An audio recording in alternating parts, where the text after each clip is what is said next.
저는 현재 시댁에 살고 있는 새댁입니다. 결혼 2년 차에 아직 아이는 없어요. 남편은 오래전에 어머니를 여의고 결혼 전까지 시아버지와 단둘이 한 집에 살고 있었어요. 저에게 결혼하기 전에 진지하게 이야기를 하고 싶다며 고민을 털어놓았습니다. 아버지께서 아주 몸이 안 좋으신 것은 아니지만 혼자 두고 따로 살기에는 자기가 너무 걱정이라며 말이죠. 효자로 소문난 남편이라 그런 점도 마음에 들었습니다. 그래서 걱정 말라고 결혼해도 시아버지 모시고 살겠다고 이야기를 했습니다. 그러자 남편은 정말 들뜨시 기뻐했어요. 남편과 만난 계기는 영화관에서였습니다. 당시 영화관 매표소에서 근무하고 있던 저는 주로 낮에 근무를 섰어요. 평일 낮에는 영화를 보러 오는 손님도 별로 없고 한가로워서 시간이 무척 느리게 흘러가곤 했습니다. 자주 오는 손님들의 얼굴은 금세 외울 정도였어요. 그날도 제 눈에 띈 남자가 한 명 있더라고요. 멀쩡하게 생겼는데 맨날 대낮에 혼자 영화를 보러 오길래 저는 백수인가 보다라고 생각했었습니다.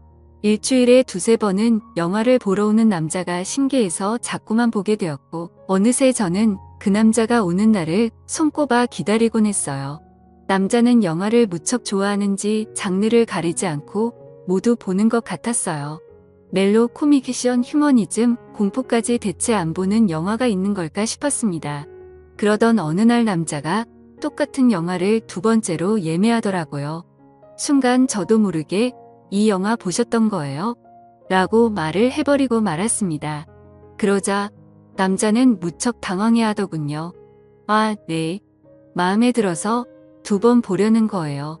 그런데 요즘 영화관에서는 그런 것도 알려주시나 봐요. 저는 얼굴이 새빨개진 채 얼버무렸지만 너무나도 수상하게 바라보는 남자의 표정에 사실대로 이야기를 했습니다. 예전부터 자꾸 눈이 가서 기억하고 있었다면 말이죠. 그러자 남자는 환하게 웃으며 오히려 기억해줘서 고맙다고 이야기를 했습니다. 그렇게 우리의 인연은 시작되었어요. 알고 보니 남편은 회사를 오후에 출근해서 새벽에 퇴근하기 때문에 친구들을 만날 기회가 적어서 혼자 영화를 보는 게 취미로 더해졌다고 하더군요. 그래서 매번 낮에 영화를 봤는데 그게 이렇게 저와의 인연을 만들어주게 될 줄은 꿈에도 몰랐다고 했어요.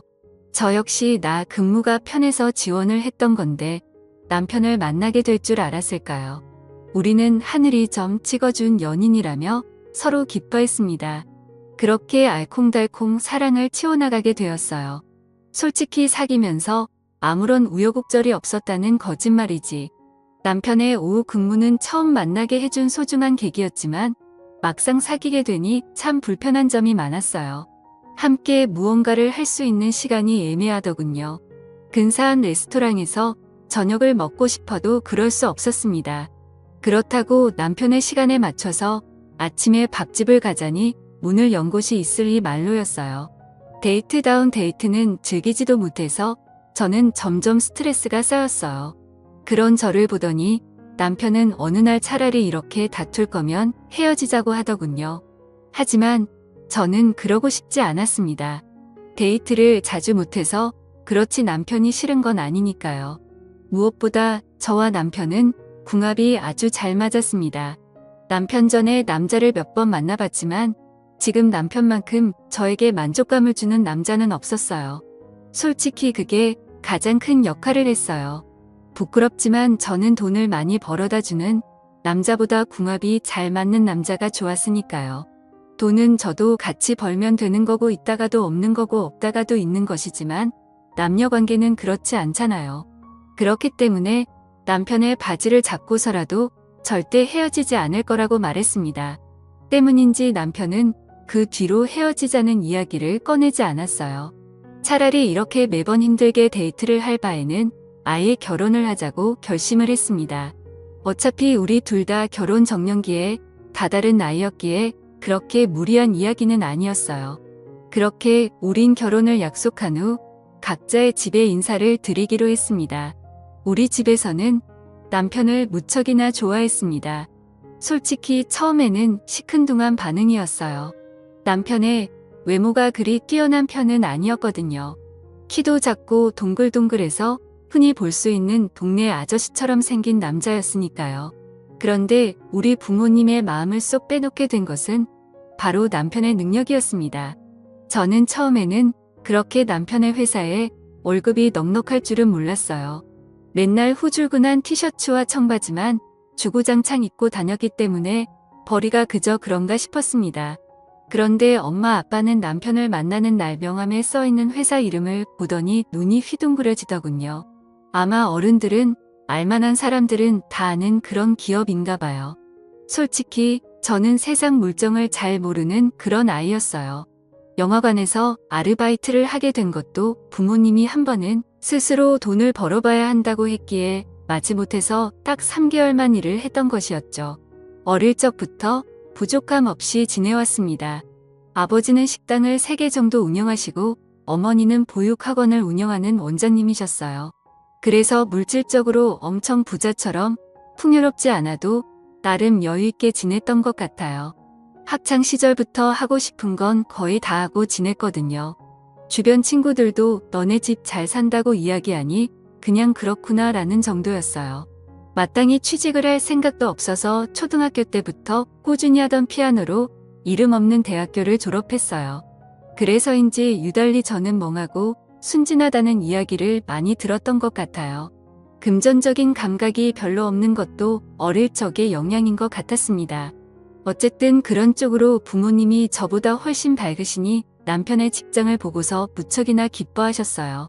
그래서 바로 결혼에 대해서 긍정적으로 허락해 주신 것 같았습니다. 이후 저는 신랑 네 집에 인사를 하게 되었어요. 맨 처음에 말씀드린 것처럼 남편은 시아버지를 모시고 살고 있었어요. 어머니께서 돌아가신 때는 남편이 초등학생이었다고 하더라고요. 어머니가 집에 다녀왔는데 어머니께서 우울증으로 인해 잘못된 것을 남편이 발견했다고 합니다.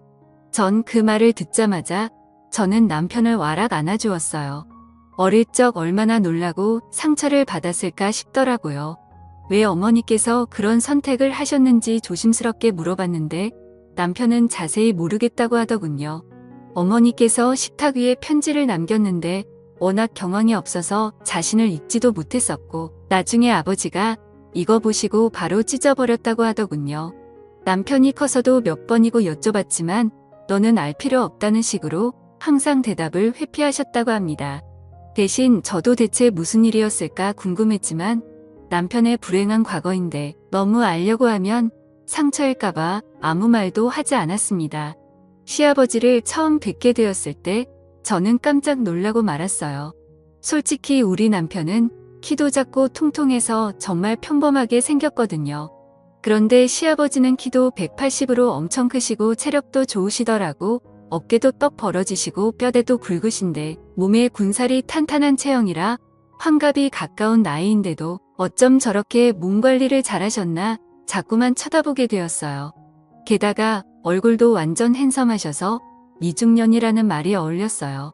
그저 흰 셔츠에 청바지만 대충 입고 다니는 남편과 달리 깔끔한 정장에 구두를 신고 멋진 중절모까지 걸치신 모습에 저는 넋을 잃고 쳐다보았습니다.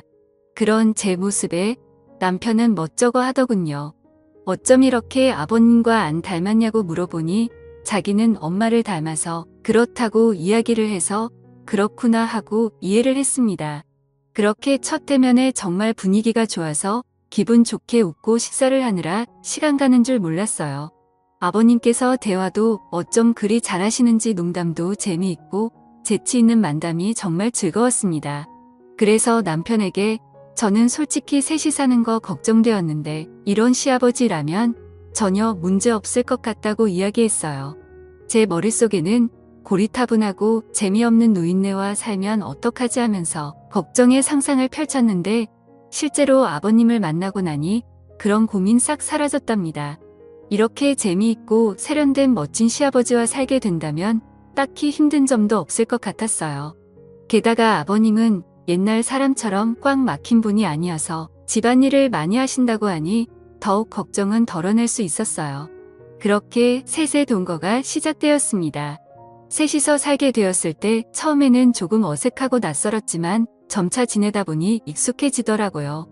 옷차림도 어떻게 해야 하나 걱정되어서 긴팔 긴 바지를 입거나 바닥까지 오는 롱스커트를 입었는데 남편도 시아버지도 편한 옷차림으로 지내서 저도 조금씩 편하게 입게 되었습니다.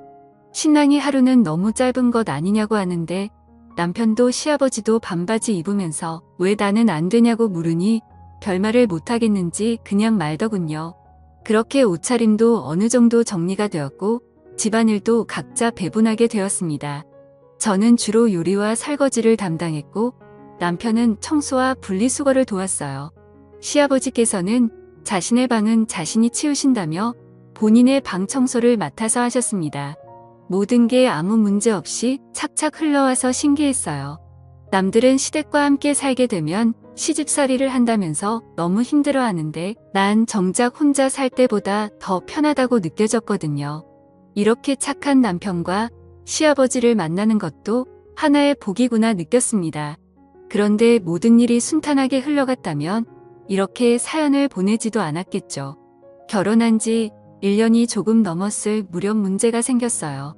바로 남편의 해외 발령이었어요. 남편이 다니고 있던 회사는 미국에 본사가 있고 우리나라는 한국지사였거든요.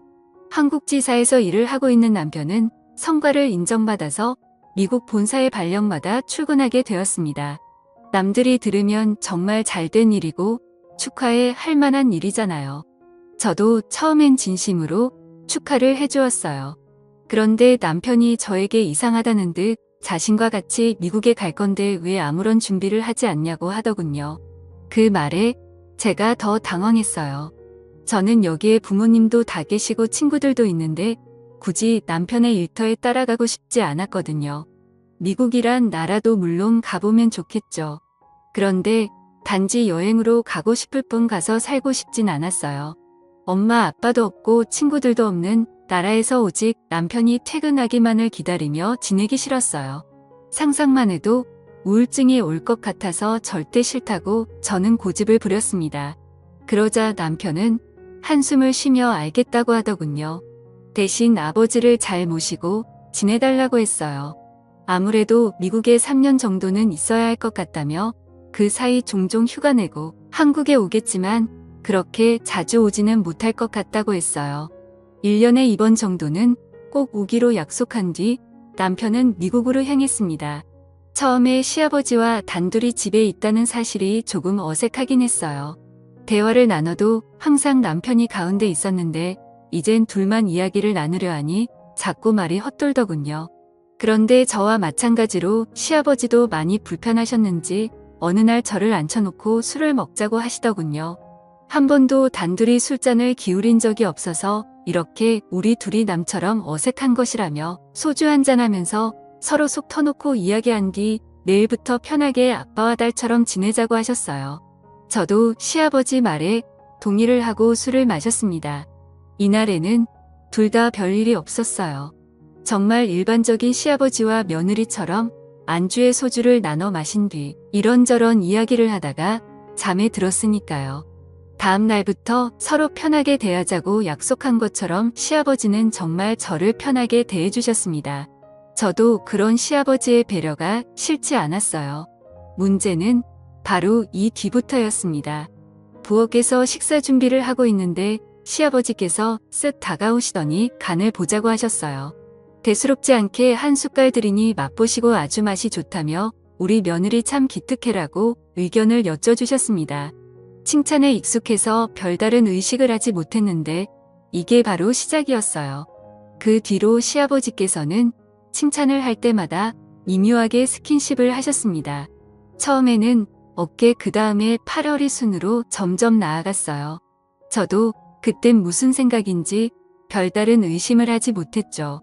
마치 미지근한 물에 익숙해진 개구리가 점점 물이 끓어도 뜨거운 줄 모르고 냄비 안에 있다가 익어 죽는 것처럼 그렇게 서서히 시아버지의 손길에 익숙해져 갔습니다.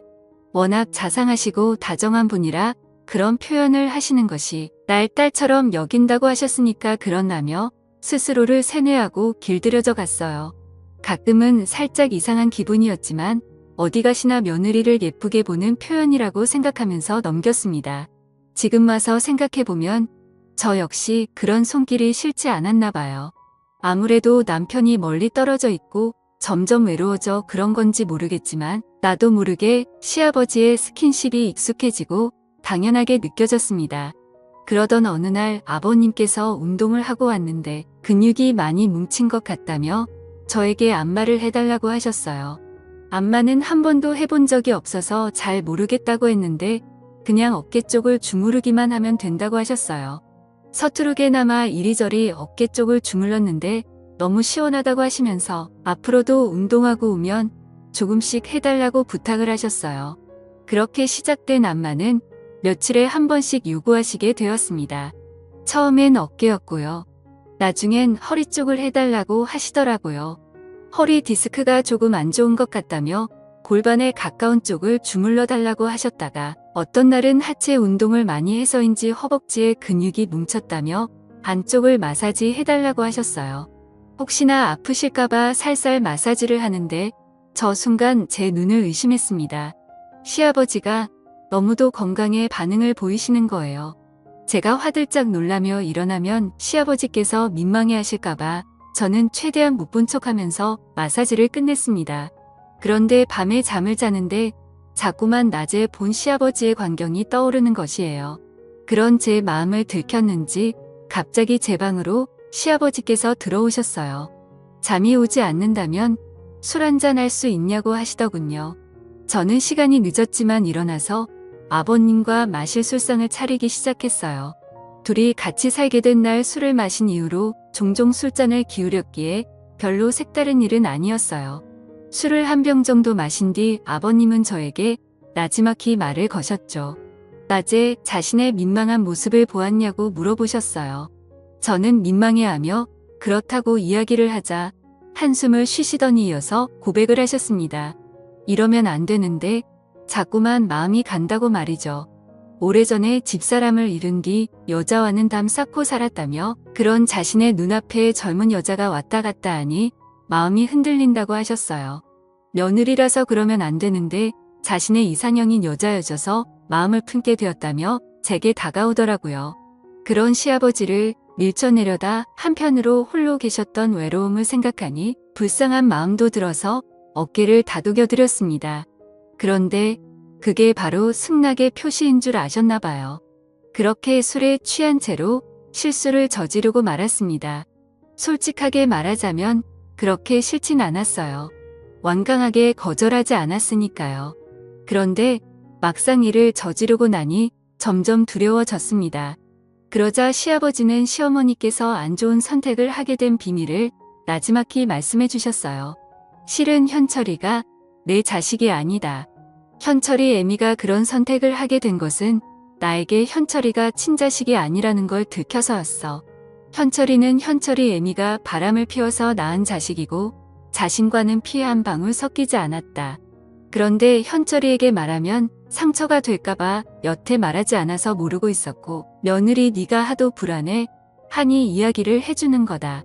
현철이와 난 피 한 방울 안 섞였으니 어떻게 보면 우리가 그렇게 부적절한 선택을 한 것이 아니야. 그러니 너무 죄책감 갖지 않아도 된다라고 말하더군요. 그 이야기를 듣자 천륜을 거슬렀다는 죄책감은 조금은 덜 수 있었습니다. 그러나 법적으로는 정말 말도 안 되는 짓인 거죠. 문제는 이날이 끝이 아니라는 겁니다. 저와 시아버지는 이 뒤로 정말 부부인 양 자연스럽게 지내고 있는 것입니다. 아무래도 단둘이 살다 보니 더욱 그런 것 같았어요. 남편이 한국에 들어오게 될 때만 조심하면 문제가 없는 것이었죠. 얼마 전 신랑이 한국에 들어왔을 때 남편과 시간을 보내는데 오히려 그 순간 시아버지에게 미안한 마음이 들었죠. 남들이 손가락질할 것이라는 걸 잘 압니다. 그래서 지금까지 말도 못하고 숨겨왔어요. 그런데 이제 와서 말하게 되는 이유가 무엇인지 궁금하실 것 같네요. 남편이 일주일간 한국에서 휴가를 보낸 후 미국으로 돌아갔어요.